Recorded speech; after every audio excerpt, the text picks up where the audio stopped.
ఉస్మానియా యూనివర్సిటీలో professor Kasim sir Madiga ఉద్యోగులు వాళ్ళందరూ కలిసి కూడా సీఎం రేవంత్ రెడ్డికి కృతజ్ఞత సభ ధన్యవాద సభ అని చెప్పి సభ పెట్టారు.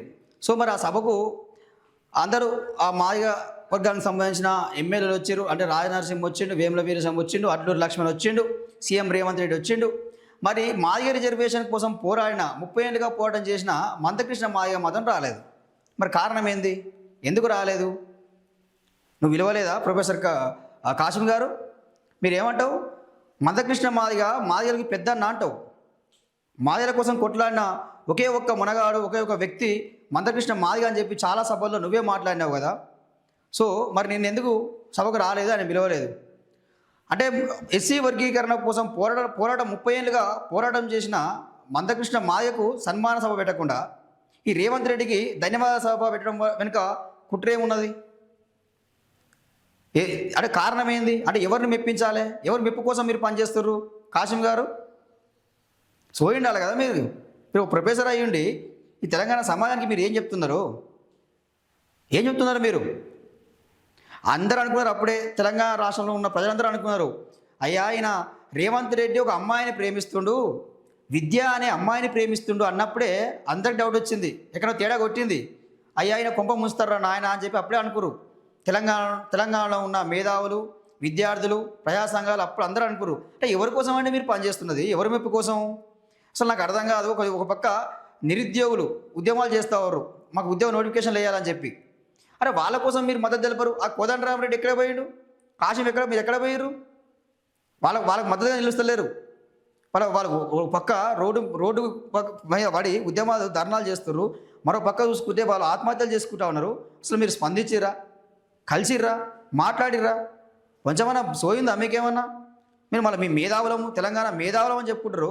అసలు నాకు అర్థం కాదు. మీ తెలంగాణ మేధావులారా మీరు అందరూ కూడా కేసీఆర్ మీద కోపంతో రేవంత్ రెడ్డికి పనిచేసారు. అంటే మీరు రేవంత్ రెడ్డి మీద ప్రేమతో పనిచేసిరా? ఇప్పుడు చూడబోతున్నా గదే అవుతుంది. మరిగా అదే అనిపిస్తూ ఉన్నది. అంటే ఇప్పుడు రేవంత్ రెడ్డి మీద కోపపడుతున్నారు, మరి మళ్ళీ వరకు మళ్ళీ కేసీఆర్ సపోర్ట్ చేస్తున్నారు. అంటే మీరు ఎవరి కోసం?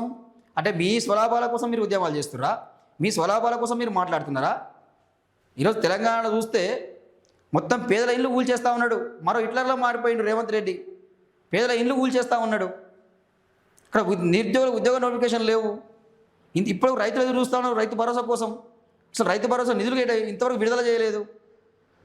అవాతాతల పింఛన్ల కోసం ఎదురు చూస్తున్నారు, ఎప్పుడు పెంచుతాడా అని చెప్పి. అరే ఇదేం పట్టకుండా ఇదేం లేకుండా ఏందండి మీరు? ఏం జరుగుతుంది అసలు ఇక్కడ? సో ఇప్పుడు ఒక పక్క ఎంఆర్పిఎస్ వాళ్ళు కొంతమంది కాసింను వ్యతిరేకించారు, ప్రెస్ మీట్లు కూడా పెట్టారు. నువ్వు చేస్తున్నావు తప్పు కాసిం, ఏం చేస్తున్నావు నువ్వు? అసలు నువ్వు ఎటువైపు ఉండాలి కాసిం? నువ్వు ప్రజల వైపు ఉండాలా, ప్రజా సమస్యల వైపు ఉండాలా, నిరుద్యోగుల వైపు ఉండాలా, సమస్యల వైపు నువ్వు ఉండాలా.